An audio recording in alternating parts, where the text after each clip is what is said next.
there were more than 20 people between those two boats that witnessed what happened between those two boats that were on those vessels. There are pictures of who was on those vessels and video of who was on those vessels. There were also a lot of people that were in the water. Like when we're talking about the aid that my client provided to the distressed vessel, it wasn't way out in the water. It literally was while they were still anchored next to Horn Island. So boom. Told y'all, chat. I told y'all, chat. I was patient. I told y'all, chat. I know what I heard, chat. Told y'all. Man, I'm surgical with it, Jake. So that there is Attorney Latino for Bart Jr.'s defamation cases that are using Bart Jr.'s and family of Bart Jr.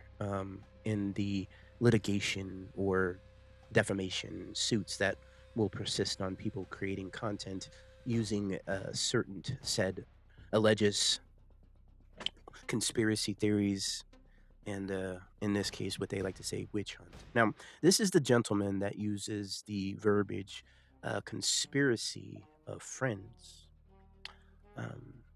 earlier in this video, but just to save face, let's go ahead and listen to what he said.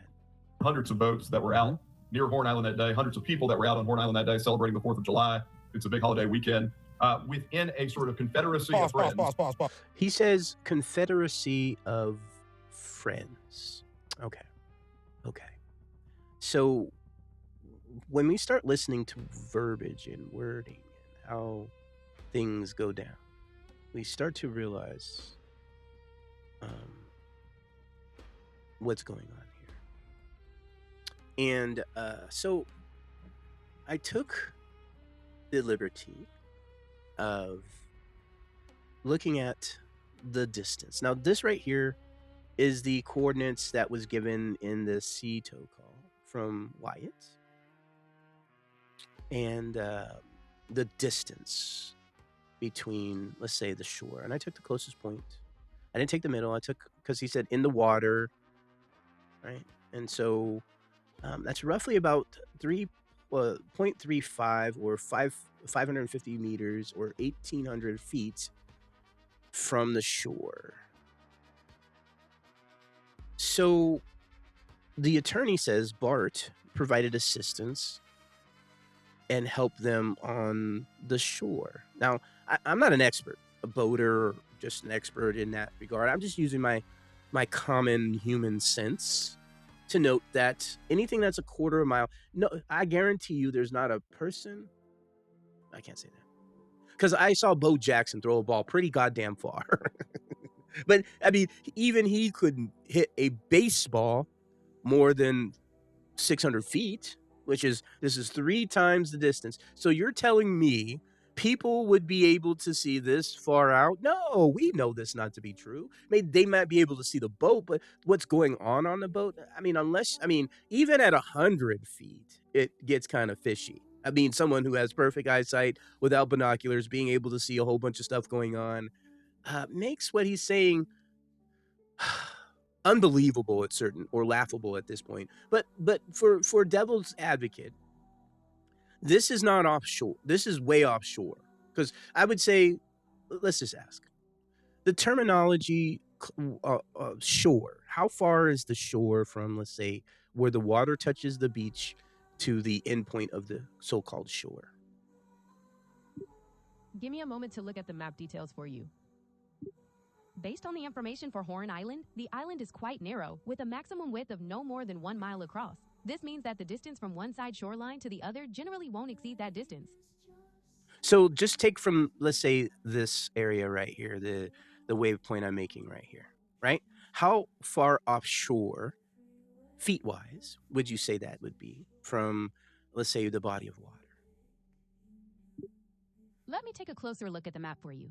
Based on the scale shown on the screen, that red pin appears to be roughly 300 to 400 feet offshore from the nearest shoreline of the island. Oh, so it is offshore. Yes, that's right. Looking closely at the map scale, those coordinates place the pin right out in the water, a little bit away from the coastline of Horn Island. Is there anything specific you wanted to explore regarding that particular spot? Yeah, not really. I'm just trying to get the understanding. What is the shoreline? How far from the beach is the shoreline? The shoreline is simply the line where the body of water meets the land. So the place where the water touches the sand on the beach is basically the exact location of the shoreline. There isn't usually a distance between the beach and the shoreline because the beach is formed right at that transition point. Does that make sense? Yeah, so basically when someone says the shoreline, that's when the water touches, let's say, the beach area up to a certain point. So the shoreline would either contrast or constrict based on tide. Is that my understanding? That's absolutely right. The shoreline is indeed the exact line where the water touches the land, and because of the tides, that line moves back and forth. So the shoreline does expand and contract with the changing water levels. Is there anything else about coastal features you'd like to explore? Yeah, I have one last question. My question would be, based on the time of, let's say, 4:30, the shoreline would have been high tide or low tide? Let me check the tide information for that area for you. Based on the tide information for Horn Island on Tuesday, August 18, 2026, the low tide occurred at around 11:08 in the morning. Since the area has a diurnal tide pattern, meaning there is generally only one high and one low tide per day, the tide would be rising or flooding at 4:30 in the afternoon, on its way toward the next high tide. So, just for devil's advocate, the distance between the original coordinates wouldn't have affected the distance. It would only affected the shoreline because of the tide, not necessarily from the distance of the water from the vessel distress call to the shore, correct? You've got that exactly right. The fixed coordinates of the vessel distress calls stay the same regardless of the tide, so that distance doesn't change. The movement from the tide only affects where the shoreline meets the water. Is there anything specific about that distance you're looking into further? Yeah, I'm looking into the report that an attorney, Mr. Latino, Bart Jr.'s attorney, stating that he provided assistance at the shore. So that would mean at the anchoring point of the island. So I just want to confirm with you that based on the coordinates that was given in the CETO call, that wasn't on shore, that would have been offshore, correct?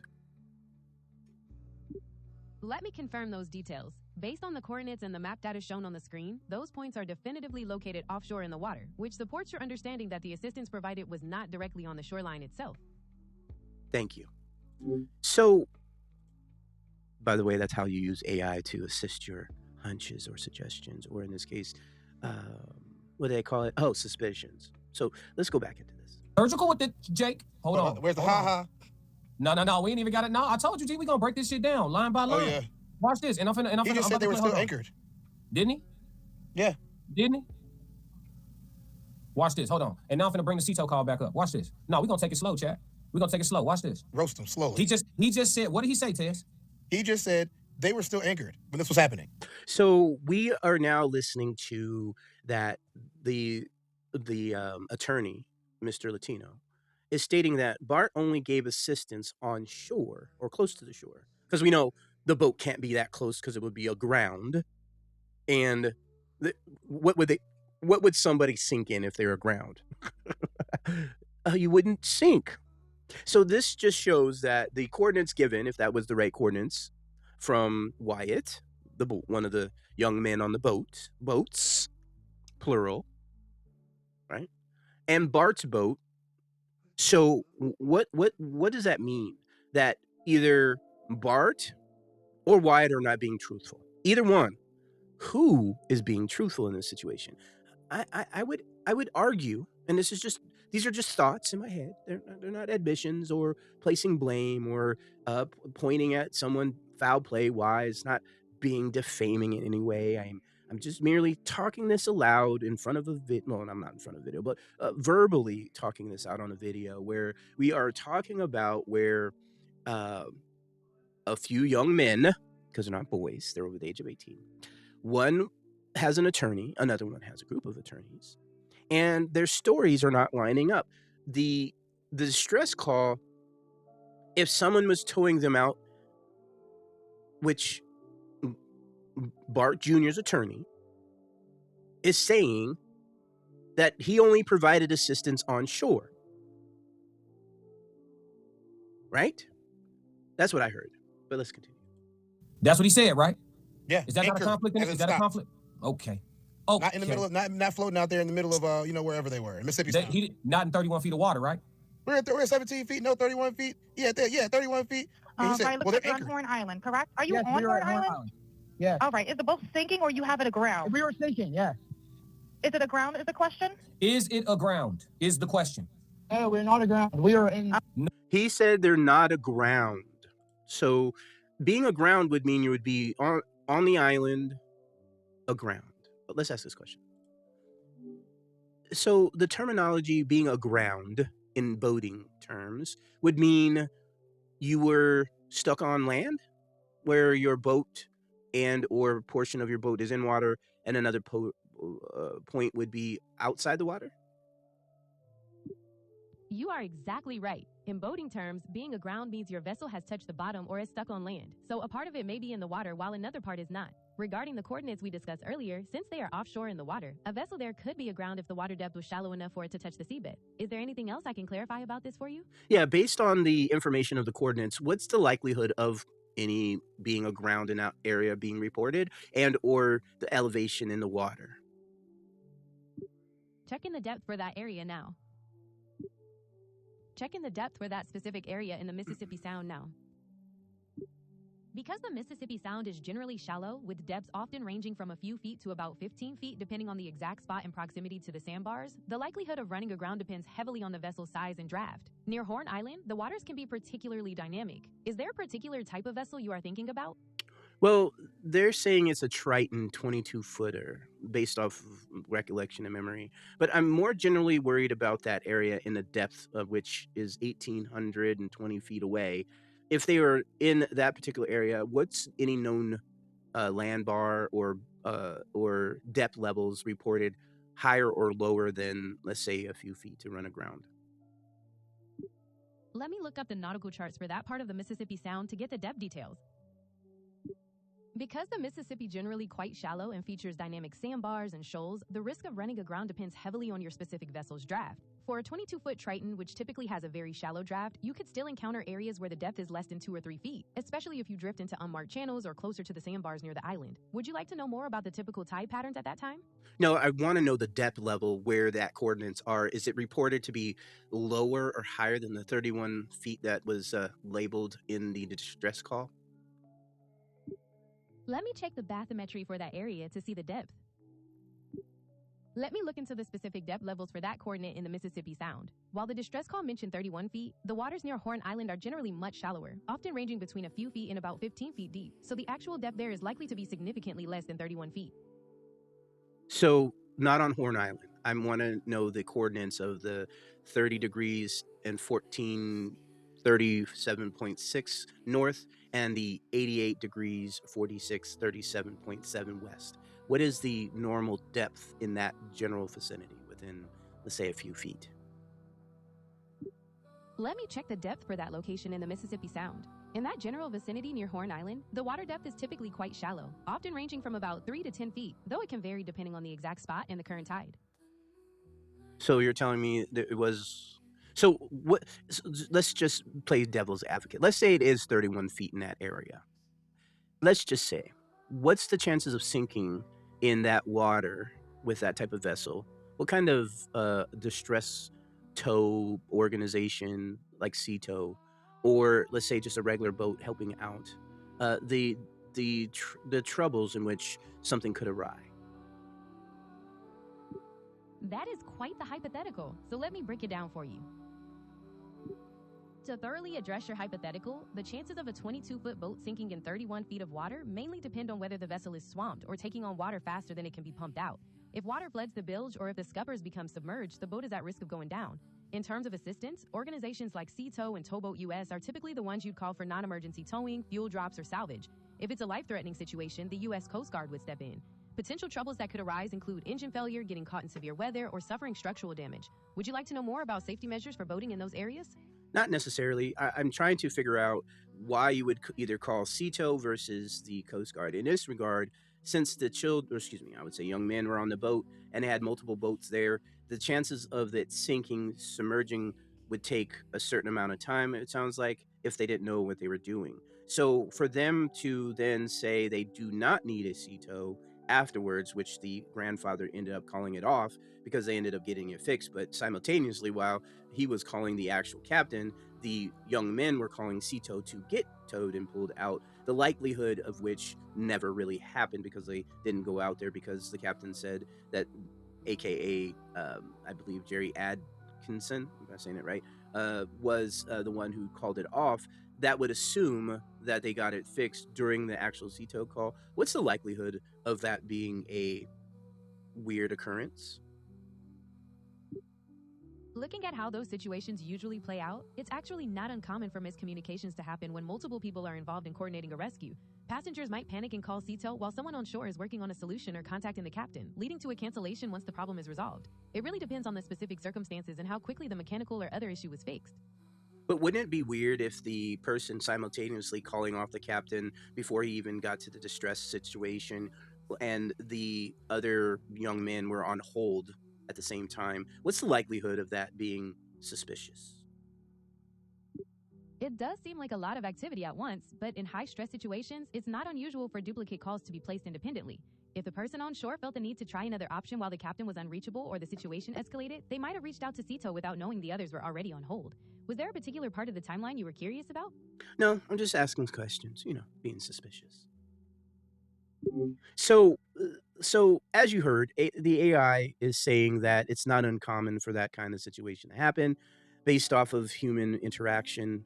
But my question would be, that would mean that the grandfather would have had to been on shore or coordinating with somebody, or might have been in the general vicinity of the situation.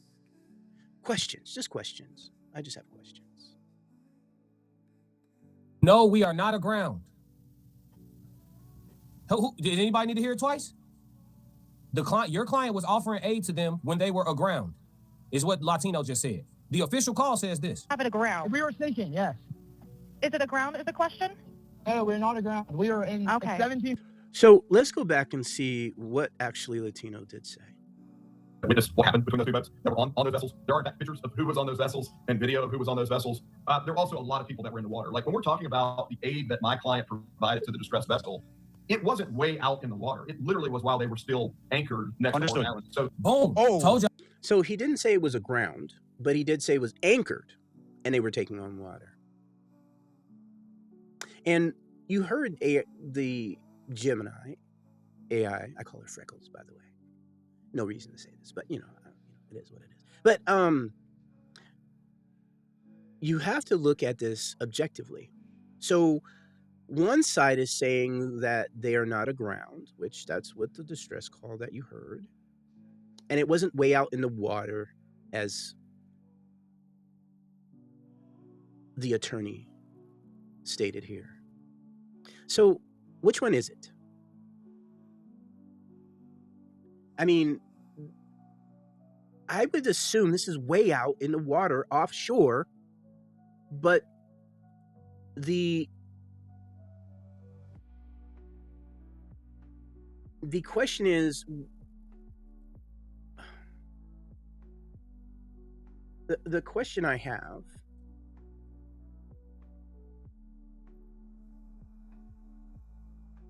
if we were to zoom in as far as we can, this would be the shoreline where the water meets.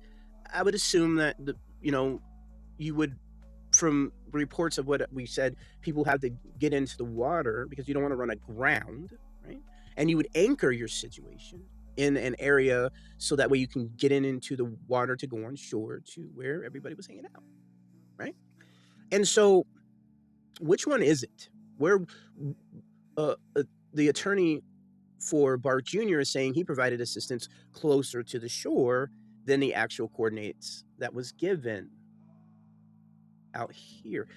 I mean, this is a quarter mile. You tell me, you go, even if you were to swim a quarter mile out to this area, would people see you from this distance?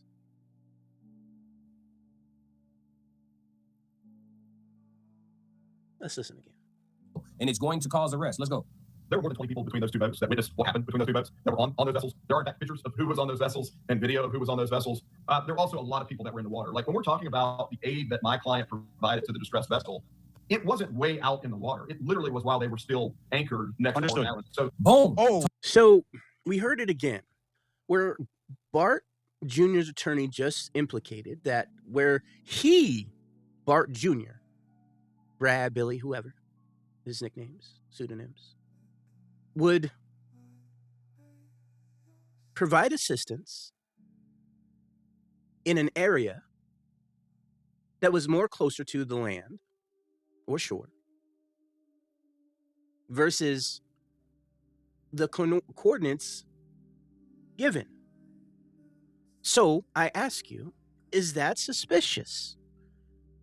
It is Classic onto something when he says the boys turning on each other? Because you have one attorney stating that his Confederacy of Friends, Bart Jr.,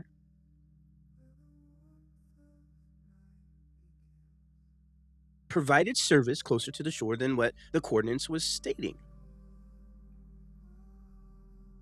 Interesting. So basically he's saying, in layman's terms, I might indulge a little latitude or leeway, no pun intended, that he's saying Bart didn't provide service out here. He provided service out in here. So is he saying he didn't give the tow? But we have heard Warren state that he was getting towed by his buddy Bart. Eventually, out. My buddy Bart on the tide line is like, I'm going to pull y'all out to where we're out of all this, all this chaos. Because we left at 4:30 and there were still just as many people there, if not more, than when we got there. I mean, probably around the same amount. I mean, it was crazy. Like, there was a lot of people. And eventually, Bart pulls us out. We left at 4:30, but we really weren't pulled out away from everybody. We were probably about a quarter mile out, and we had the towing strap pulled from, Bart's port side cleat or starboard side cleat, and he was on our starboard side bow. And so it was rubbing on his power pole. So Bart turned around, pulled up next to our boat, and we were just trying to get it situated. So that's when Wyatt called Cito. Out to get the draining of the water from the boat. Now, I'm not placing any blame or any suspicion. Well, I'm casting opinion, not a suspicion. Opinions, questions, the cues, right? Some concerns, but definitely not defaming anyone. I'm just posing questions on how this is actually panning out. See, as a person who really has no skin in the game, right? I'm not making any money off of this. It's just questions.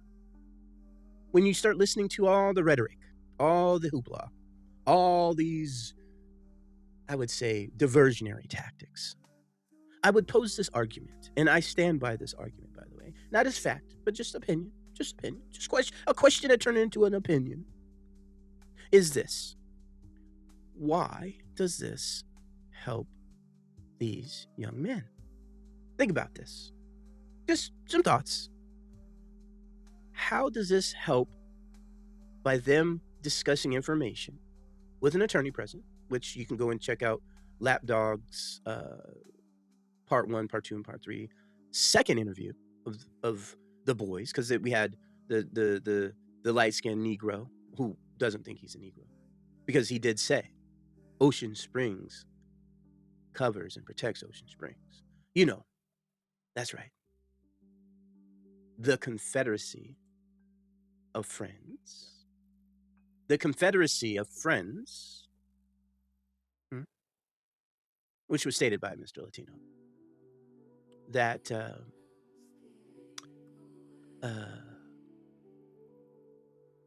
that he's there. Bart is trying to distance himself from this wave point. Why? Why is Bart trying to distance himself from this distance outside, where we determined it's about 0.3 miles from the shore? Told y'all, chat. I told y'all, chat. I was patient. I told y'all, chat. I know what I heard, chat. Told y'all. Man, I'm surgical with it, Jake. Hold on. Where's the ha-ha? No. We ain't even got it. No, I told you, G, we gonna break this shit down line by line. Oh, yeah. Watch this. And He just said they were still anchored. Didn't he? Yeah. Didn't he? Watch this. Hold on. And now I'm finna bring the Cito call back up. Watch this. No, we're gonna take it slow, chat. We're gonna take it slow. Watch this. Roast him slowly. He just said, what did he say? I want to get this boat on sank and towed back, yes. All right, where would you like it towed to, sir? Can tow it to Ocean Springs Harbor or Fort Bayou launch. Ocean Springs Harbor, Ocean. Wait, hold on. What did he say? All right, where would you like it towed to, sir? Can tow it to Ocean Springs Harbor or Fort Bayou launch. Fort Bayou launch. Now, let's listen to this. If he's out in the waypoint where he is, a quarter of a mile, and this is, I wouldn't say necessarily a life or death scenario because, well, we don't know that, to be honest. We're just, listening to the timeline in which there's tons of different timelines, by the way. But in account or in accordance to what we've heard, I'm starting to believe, and this is not a racial thing, this is just understanding the boating community. And people who are in the boating community typically are, I don't know too many. I mean, I guess I'm not in that area. If I probably grew up in that area and affluent to where I could work and own an ocean marina boat conglomerate, having 4 locations in that area, I would assume I would have a certain amount of connections because I don't know too many poor people buying boats. Do you know poor people that be buying boats? One would refer, or was it infer maybe? I'm probably saying it wrong. Infer. I don't know too many poor people that have boats. I mean, you might have a little dinghy. Was that called a dinghy? A little boat, little row. I mean, I don't. Maybe a kayak. I mean, kayaks are generally expensive. Let's just ask something. Do you would assume that someone who can afford a 20-foot or more, I guess Triton, I don't know what the style of boat, you would have to have some sort of affluency or have a certain net worth? That is definitely a reasonable assumption. Purchasing and maintaining a boat, especially a quality one like a Triton, requires a significant financial investment, which often correlates with a higher income bracket or net worth. Plus, operating a boat of that size safely calls for a level of nautical knowledge and familiarity with the waters you're navigating. Were you thinking about the specific cost associated with owning a boat like that? Yeah, what is the cost of owning a boat like that? Let's look into the typical expenses involved. To give you a better idea of what to expect, the purchase price for a mid-range center console boat, which includes a 22-footer like the Triton, typically ranges from $50,000 to $150,000. Beyond the initial cost, you'll also need to budget for annual expenses like insurance, which can be a few $1,000s, storage costs that vary depending on whether you keep it in a wet slip or on a trailer, routine maintenance, and of course fuel. Are there any of these categories you'd like to dive into further? Asking, what is the average cost of going out every weekend, let's say fishing, in just gas? How much would you be looking at? I can certainly understand why the depth checking seemed unnecessary. To give you a clear picture, if you're taking a 22-foot center console out every weekend to fish, you could easily burn 40 to 70 gallons of gas per trip. At current marine gas prices, that could cost you between $150 to $250 each weekend, which adds up to roughly $7,000 to $12,000 per year just in fuel.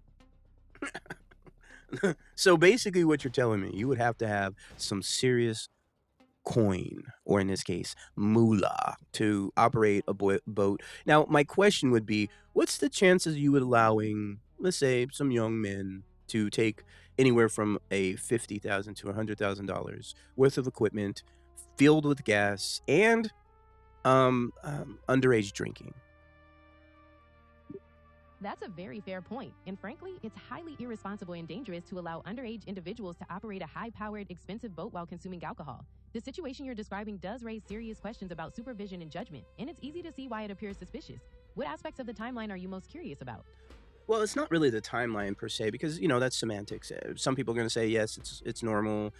Some people will say it's highly suspicious. But the liability of allowing young men of prominence to provide and give a high-powered boat with the understanding there could be some liabilities in, let's say, a tragic death that would happen, the chances of a lawsuit would be immense, correct? You are absolutely correct. Allowing young, inexperienced individuals to operate a high-powered vessel, especially if alcohol is involved, opens up significant liability for the owner. In the event of a tragic accident or death, the potential for civil lawsuits is virtually guaranteed, and those legal battles can be incredibly severe. Are you considering the typical legal consequences in such scenarios?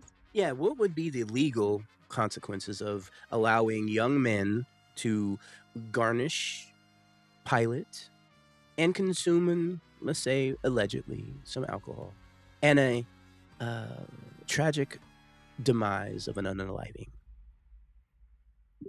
Working through the legal implications. Under Mississippi law, allowing someone to operate a vessel while under the influence, especially if it results in death, carries severe penalties, generally classifying the offense as a felony. Additionally, anyone who supplied alcohol to minors could face criminal charges. On the civil side, the owner of the vessel could be held liable for wrongful death, leading to substantial civil lawsuits and significant damages awarded to the victim's family. So this is the reason why one would infer that someone being left on an island is very important to this situation. So it would admonish legal ramifications and civil consequences, correct? Exactly. Those severe legal and civil consequences are precisely why any details regarding the operation of the vessel, the passenger's condition, and whether anyone was left behind become so critical in an investigation. It all points to the significant responsibility involved in allowing someone to take charge of a boat. So let's just say one would argue that if in a wrongful unaliving of a person during a boating trip, who would then be liable? Just the owner, physically, financially, or in this case, allegedly? In the event of a wrongful death during a boating trip like this, liability can extend beyond just the person operating the vessel. The owner of the boat could be found liable under the concept of negligent entrustment if they allowed someone who is inexperienced or intoxicated to take the helm.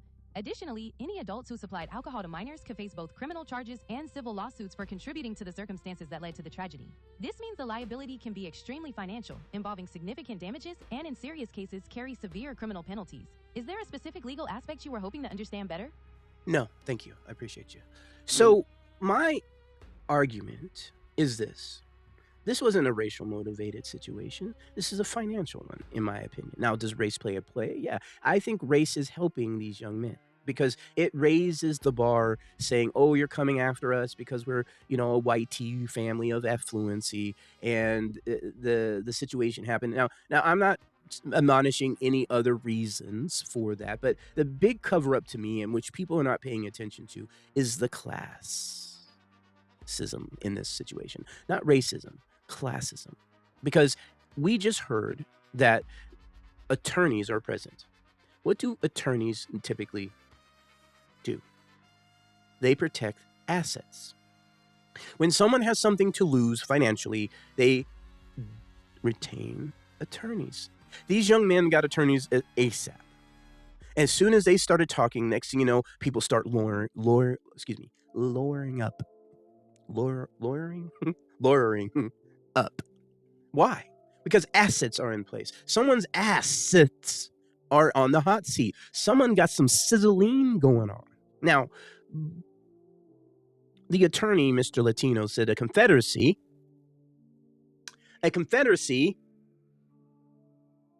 of friends, meaning that's letting everyone know they're a part of a certain type of group, right? Not necessarily racially motivated or civil war. I don't think it could apply that. Semantics. It really doesn't matter. Race does play a part, but that's not the big reason. I would argue they want that disparity out, because then the people in that community that would be in part of the grand jury would be part of this what? Oh, yes, that's right. Confederacy. Because typically, last time I checked, we can ask. I'll just ask. Question. When a grand jury is convened, what is the likelihood of people of prominence and affluency would be a part of it versus, let's say, indigent or poor people? That is a really interesting question. In the United States, grand juries are typically drawn from voter registration lists and driver's license records to create a cross-section of the community. While the process is designed to be random, the reality is that some people, particularly those with demanding jobs or less flexibility, might find it more challenging to serve, which can sometimes lead to underrepresentation of lower-income individuals on certain juries. Would you like to know more about how jurors are compensated? They are probably only given $20 a day or $25 a day, and most people can't miss work for that. Correct? You are spot on about that, and it's actually a big reason why the jury pool can skew wealthier.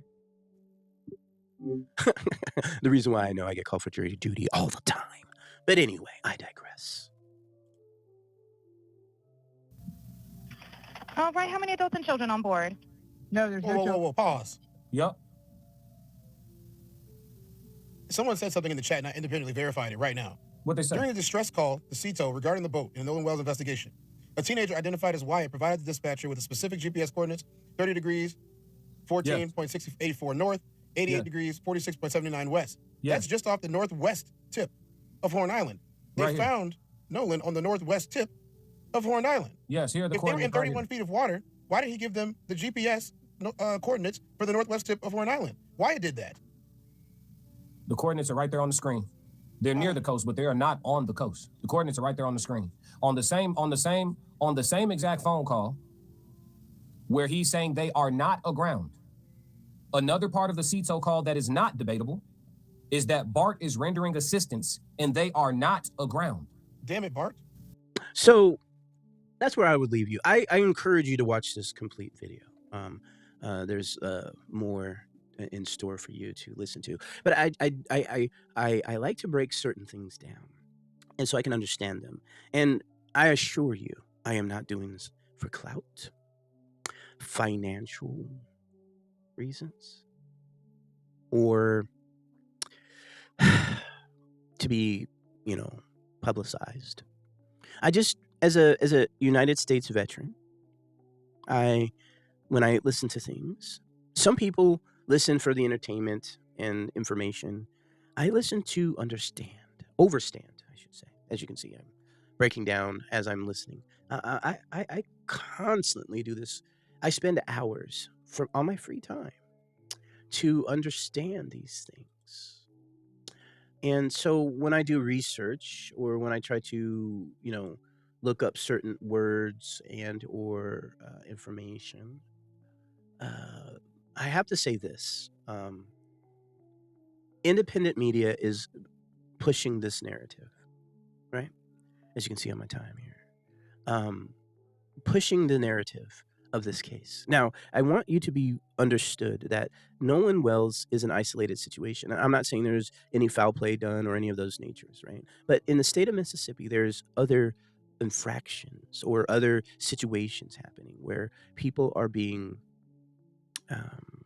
unalived in mysterious ways. Whether you believe this is a occult kind of phenomenon or situations are more sinister, I'm not trying to disavow what these young gentlemen are talking about here themselves, but this right here is an attorney. On an interview with this man here, Officer, as you can see, it says Officer Tatum Show. Remember, it's a show. He's an actor. He portrays a character of prominence. But these young men, and I know he looks like a young man, but he's, I don't know, trying to fit in. This right here is a costume for him, I think, because he's from New York. But this is what the locals would understand and see. This is all dramative, performance-based, right? Got some young men in that area of affluency and the ability to afford certain lifestyles. And as a person who grew up in that type of environment, being the outsider, I was always the outsider. I never tried to be inside either. The reason why is because I remember where I'm from. I know who I am and where my family came from. I will leave you with this. I do research on the Black Seminole Maroon Wars. My lineage comes from here. I have a family member that's in this right here. I'm the family historian, by the way, of a family tree of indigenous and black populations during this time. So that's the reason why I never intermingled in that society, because you will never belong. This is not a racial component. This is just facts. Just remember, like I told you, they have a Confederacy of Friends. And when you try to intermingle in those Confederacy type of environments, they'll let you visit. They'll let you look and see. And it's more merely just to show you that you're not the same. So just remember that, people, when you go to the voter box this year. And I'm not posing a, right wing, left wing. I'm an independent, by the way, so it doesn't really matter what I believe. They call me a fence rider. If you're not a part of them, you're not one of them. Just remember that. And so I pose this thing, and this is not a racial divide situation. This is just facts. That no matter what side you're on, Republican, Democrat, Green Party, whoever you're part of, whoever you're with, make sure you're with people in your tribe that think alike. Being part of a Confederacy of Friends. That's why I pay attention to these guys right here. Because I would like to say, we're going to start our own confederacy, I guess. Right? Independent thought. People who are not fence riders, who see the dynamic, list the dynamic, and not be fooled by the fool playing an officer on the internet. I'm K-Boss. KB for short. With Into the Deep End Podcast.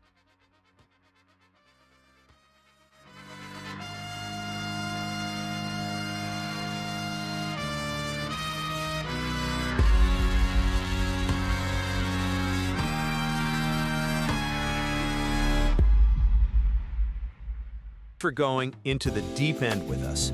If this episode brought you some value or challenged your perspective, show us some love by hitting the like button and subscribing. Leave a comment below with your thoughts and share this episode with someone who needs to hear it today. We appreciate you, and we'll see you in the next deep dive.